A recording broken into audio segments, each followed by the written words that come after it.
नमस्कार, आप जुड़े हैं मुद्दे की बात में कृष्ण कौशिक के साथ।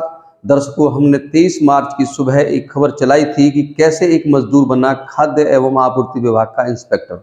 इस खबर में हमने आपको बताया और दिखाया था कि सरकारी राशन डिपो पर किस प्रकार डिपो पर काटे गए बिलों में तय गेहूं से कम गेहूं उतारा गया था। इस बात से यह बात भी साफ हो गई थी कि इस गाड़ी में उस वक्त बचाए गए गेहूं को अन्य स्थान पर उतारा गया होगा। हमने इसकी शिकायत खाद्य एवं आपूर्ति विभाग के संबंधित अधिकारियों से की थी, लेकिन विभाग के अधिकारियों ने इस पर संज्ञान लेने की बजाय हमें ही भटकाने का प्रयास किया था। लेकिन धन्यवाद मुख्यमंत्री उड़नदस्ता टीम के डीएसपी राजेश चेची और उनकी टीम को, जिन्होंने हमारी दिखाई खबर को गंभीरता से लिया और बल्लभगढ़ के 4 राशन डिपो पर मुख्यमंत्री उड़नदस्ता के इंस्पेक्टर सतवीर सिंह व उप निरीक्षक राजेंद्र कुमार ने खाद्य एवं आपूर्ति विभाग के निरीक्षक वीरेंद्र व उप निरीक्षक गिरीश मिश्रा के साथ मिलकर औचक निरीक्षण किया। इस जांच में 3 राशन डिपो का स्टॉक तो सही पाया गया, लेकिन एक राशन डिपो पर 10 क्विंटल गेहूं अधिक पाया गया।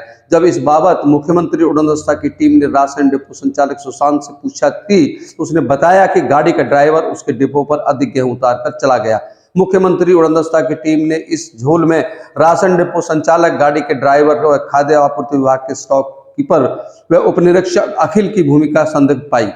इस संबंध में खाद्य एवं आपूर्ति विभाग के उप निरीक्षक गिरीश मिश्रा की शिकायत पर राशन डिपो संचालक सुशांत के खिलाफ थाना शहर बल्लभगढ़ में मामला दर्ज कर लिया गया है। इस मुकदमे की जांच के दौरान स्टोर कीपर अखिल व गाड़ी ड्राइवर की भूमिका को भी जांच की जाएगी। दर्शकों, हमने आपको बताया था कि स्टोर कीपर अखिल हमें भी सही जानकारी देने के बजाय हमें गुमराह करने की कोशिश कर रहा था।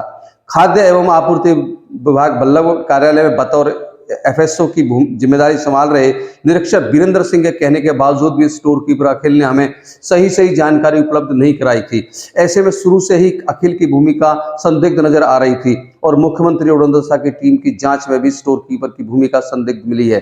अब हम आपको वह बात बताने वाले हैं कि हमने अपनी पिछली खबर में क्यों कहा था कि मजदूर बना खाद्य आपूर्ति विभाग का इंस्पेक्टर। आपको बता दें कि सरकारी राशन डिपो पर माल उतरवाने की जिम्मेदारी खाद्य एवं आपूर्ति विभाग की हुई है। ऐसे में राशन डिपो पर माल उतरते समय खाद्य एवं आपूर्ति विभाग का कोई जिम्मेदार अधिकारी या कर्मचारी होना चाहिए, लेकिन मौके पर ऐसा नहीं था। किस डिपो पर कितना माल उतारना है, यह सब माल उतारने वाली लेबर तय कर रही थी। इसी तरह से बापू नगर के डिपो पर 48 कट्टे गेहूं के उतारे जाने थे और इस डिपो का बिल भी 48 कट्टों का काटा गया था, लेकिन इस डिपो पर कट्टे उतारे गए 21, यानी कि 27 कट्टे कम। जब डिपो संचालक ने कह दिया कि वह 21 कट्टों की ही रिसीविंग देगा, तो गेहूं उतार रहे मजदूरों में से एक मजदूर ने बिल के पीछे 21 कट्टे देने व 27 कट्टे बकाया होने की बात लिख दी और प्रवेश कुमार लिखकर अपने हस्ताक्षर कर दिए। अब आप ही बताइए कि इस प्रवेश कुमार मजदूर ने किस हैसियत से इस बिल के पीछे यह सब कैसे लिख दिया। इस मजदूर प्रवेश कुमार का यह अधिकार तो बिल्कुल भी नहीं हो सकता कि वह इतनी बड़ी जिम्मेदारी तय कर सके।